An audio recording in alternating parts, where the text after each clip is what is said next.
Hello दोस्तों, ये मौलिक अधिकार का मेरा ये दूसरा सीरीज है। इससे पिछले वाले वीडियो में हमने 1 से लेके 25 क्वेश्चन किए थे और उसी क्रम में ये अगला वीडियो है। टोटल हम लोग 50 क्वेश्चन करेंगे मौलिक अधिकार से रिलेटेड, जिसमें सारे अनुच्छेद का रिवीजन और जो भी इम्पोर्टेंट अनुच्छेद है उसके बारे में पढ़ेंगे। तो ये हमारा अगला क्वेश्चन है। इसमें किस अनुच्छेद में सार्वजनिक संपत्ति की क्षति के लिए नागरिकों को दंडित किया जा सकता है? तो इसका जो हमारा करेक्ट आंसर होगा वो हो जाएगा अनुच्छेद इसका करेक्ट आंसर आपको हो जाएगा अनुच्छेद 31C। अनुच्छेद 31C हो जाएगा।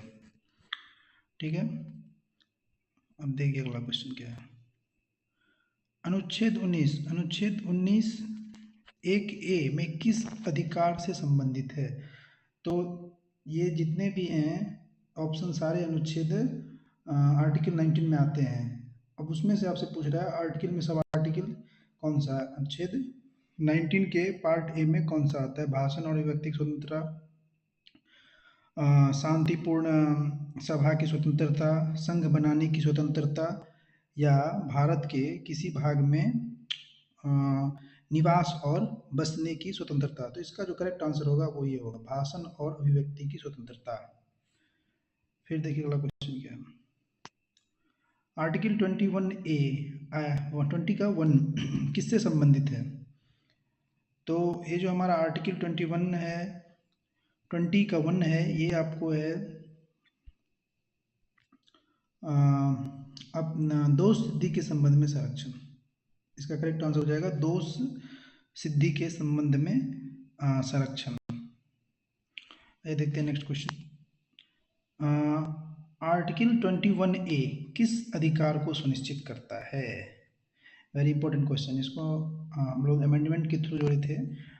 86th कॉन्स्टिट्यूशनल अमेंडमेंट 2002 में एक नए फंडामेंटल राइट को जोड़ा गया था। तो इसमें धार्मिक स्वतंत्रता ये नहीं होगा। उसके बाद सांस्कृतिक और शैक्षिक अधिकार ये भी नहीं होगा। शोषण के विरुद्ध अधिकार ये भी नहीं होगा। शिक्षा का अधिकार, that is the correct answer. इसका जो सही आंसर हो जाएगा वो होगा आपको शिक्षा का अधिकार। इसको हम लोग 86th कॉन्स्टिट्यूशन अमेंडमेंट 2002 के थ्रू जोड़े थे। फिर देखते हैं अगला क्वेश्चन क्या है। आर्टिकल 32 के तहत कौन सा न्यायालय मौलिक अधिकारों के उल्लंघन के मामलों की सुनवाई कर सकता है? आर्टिकल 32 के तहत कौन सा न्यायालय मौलिक अधिकारों के उल्लंघन के मामलों की सुनवाई कर सकता है? तो ये हमारा हो जाएगा उच्च न्यायालय। किस अनुच्छेद में न्यायपालिका द्वारा किसी व्यक्ति को विधिक उपचार का अधिकार दिया गया है? तो इसका जो सही आंसर हो जाएगा वो हो जाएगा आर्टिकल 32, क्योंकि कोई भी मौलिक अधिकार का उल्लंघन होने से आर्टिकल 32 के तहत ही न्यायपालिका उसका उपचार का अधिकार दिया गया है।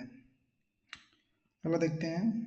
आर्टिकल 19(1) सब क्लॉज सी में कौन सा अधिकार प्रदान किया गया है? तो फिर वही बात, इसमें सारे के सारे 19 में आते हैं। अभी मैंने आपको बताया था कि 19 का जो 19 का जो ये वाला ये था हमारा भाषण और व्यक्ति स्वतंत्रता, ये था हमारा 19(1) का ए था ये। अभी इसमें हमसे पूछ रहा है कि 1 के सी में, तो इसमें जो हमारा वो है संघ बनाने की स्वतंत्रता। कौन सा हो जाएगा ये? इसका करेक्ट आंसर हो जाएगा संघ बनाने की स्वतंत्रता। आइए आगे बढ़ते हैं। अनुच्छेद आर्टिकल 21(1) किससे संबंधित है? तो आर्टिकल 21 का 1 संबंधित है अवैध गिरफ्तारी और हिरासत से संरक्षण। फिर ये देखिए आपको अगला क्वेश्चन क्या है। किस अनुच्छेद में मौलिक अधिकारों के निलंबन का प्रावधान है? ये बहुत इंपॉर्टेंट क्वेश्चन है। ये हमारा आर्टिकल 34 कहता है कोई भी इमरजेंसी, नेशनल इमरजेंसी या फिर किसी तरह के इंटरनल डिस्टर्बेंस में जो हमारे कुछ मौलिक अधिकार होते हैं उनको निरस्त कर दिया जाता है, तो वो आर्टिकल 34 के तहत होता है। अगला क्वेश्चन क्या है, आर्टिकल 32 को भारतीय संविधान में किस प्रकार से जाना जाता है? तो इसका जो सही आंसर हो जाएगा वो हो जाएगा रिट का अधिकार, रिट अधिकार। आर्टिकल 21 के अंतर्गत कौन सा अधिकार है? जीवन और व्यक्तिगत स्वतंत्रता का अधिकार, बिल्कुल यही आपका करेक्ट आंसर हो जाएगा। शोषण के विरुद्ध का अधिकार, ये पढ़े थे हमने आर्टिकल 23 और 24 में आता है आपको। अगर देखिए आर्टिकल 18 किससे संबंधित है, तो ये भी क्वेश्चन हम लोग दोबारा कर रहे हैं। इसमें मैं आपको बता दूं कि अस्पृश्यता का उन्मूलन, दैट इज आर्टिकल 17। उसके बाद स्वतंत्रता का अधिकार जो होता है वो हमारा आता है आर्टिकल 19 से लेकर 22 तक। शीर्षकों का उन्मूलन, दैट इज आर्टिकल 18। आर्टिकल 22 के तहत कौन सा अधिकार है? तो इसमें देखिए आर्टिकल 22 के तहत अवैध अवैध गिरफ्तारी और हिरासत से संरक्षण, जीवन और व्यक्तिगत स्वतंत्रता का अधिकार की बात करें तो ये हमारा आता है आर्टिकल नंबर 21। ठीक है। आर्टिकल 14 के तहत क्या प्रावधान है? तो आर्टिकल 14 के तहत हमें समानता का अधिकार मिलता है, किसी भी प्रकार के भेदभाव, ये आर्टिकल 15 हो गया आपका, ये आर्टिकल 15 हो गया। स्वतंत्रता का अधिकार, ये आर्टिकल 19 से लेकर के आर्टिकल 22 तक आ जाएगा आपका। आगे देखते हैं, किस आर्टिकल में सरकार द्वारा अनुसूचित जाति और जनजातियों को संरक्षण दिया गया है? आर्टिकल 15, 16, 17 और 29। किस आर्टिकल द्वारा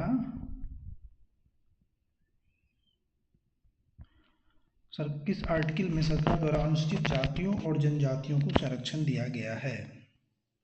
तो इसका जो करेक्ट आंसर हो जाएगा वो हमारा हो जाएगा आर्टिकल नंबर 15 हो जाएगा, क्योंकि इसमें जो है सो भेदभाव सारा इसी में दिया गया, डिस्क्रिमिनेशन, तो उसके आधार पे इसका ये आर्टिकल 15 हो जाएगा। नेक्स्ट, आर्टिकल 16 किससे संबंधित है? तो आर्टिकल 16 मैंने आपको बता दिया था। आर्टिकल 16 क्या है? सार्वजनिक रोजगार में अवसर की समानता, ये भाषण हो गया, ये शांतिपूर्ण सभा, ये संघ बनाने की, ये तीनों आ जाता है हमारा आर्टिकल 19 में। उसमें भी आर्टिकल 19 के 1A में है ये हमारा भाषण और व्यक्ति स्वतंत्रता। ठीक है। आर्टिकल 21 किस अधिकार को सुनिश्चित करता है? तो ये हमारा शिक्षा का अधिकार को सुनिश्चित करता है। 21A, इसको हम लोग 86 कॉन्स्टिट्यूशन अमेंडमेंट 2002 में मौलिक अधिकार में डाले थे। नेक्स्ट, किस अनुच्छेद में मौलिक अधिकारों का उल्लंघन होने पर न्यायालय होने की अनुमति है? Most repeated question, article 32, article 32। Next, article 20 किससे संबंधित है? फिर से वही रिपीटेड क्वेश्चन आपका, आर्टिकल 20 बताइए। शोषण के विरुद्ध का अधिकार, सांस्कृतिक और शैक्षिक अधिकार, जीवन, बिल्कुल नहीं, ये अपराधों के संबंध में संरक्षण।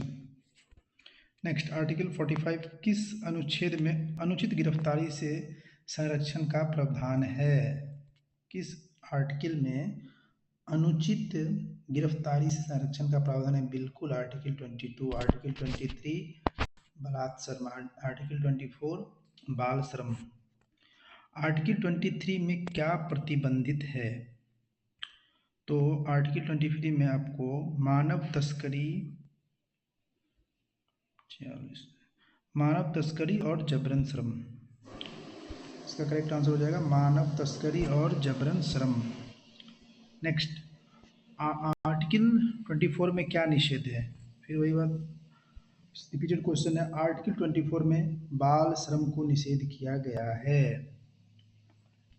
आर्टिकल 25 में कौन सा अधिकार दिया गया है? आर्टिकल 25 में कौन सा अधिकार दिया गया है? तो आर्टिकल 25 में आपको भाषण और अभिव्यक्ति स्वतंत्रता, आर्टिकल 90 जीवन और व्यक्तिगत आर्टिकल 21 सार्वजनिक रोजगार में अवसर क्षमता, आर्टिकल 16 ये आपका बच गया, यही होगा आंसर। धर्म का पालन, प्रचार और प्रसार करने की स्वतंत्रता। अगला क्वेश्चन है हमारा, किस आर्टिकल में सांस्कृतिक और शैक्षिक अधिकार दिए गए हैं? कौन सा आर्टिकल है इसमें सांस्कृतिक और शैक्षिक अधिकार दिए गए हैं? तो आर्टिकल 29 और 30। और ये हमारा लास्ट क्वेश्चन है इस टॉपिक का, जो ये कह रहा है आर्टिकल 32 को भारतीय संविधान में किस प्रकार से जाना जाता है? ये भी रिपीटेड क्वेश्चन है आपको। इसमें अभी हमने पता था कि इसे रिट के अधिकार से हम लोग जानते हैं। तो ये था हमारा 50 क्वेश्चन का कंपाइलेशन। आशा करते हैं आप लोग इसे अच्छे समझ पाए होंगे। और ये एक क्विक रिवीजन, जैसे कि इससे मैंने मौलिक अधिकार से रिलेटेड सारे अनुच्छेद इन 50 क्वेश्चन में हमने देखे हैं। आप लोगों को कैसा लगा कमेंट कीजिएगा, और मैं फिर अगले वीडियो में कोई एक नया टॉपिक लूँगा और उससे रिलेटेड आप लोगों को एमसीक्यू कराऊँगा। तब तक के लिए धन्यवाद।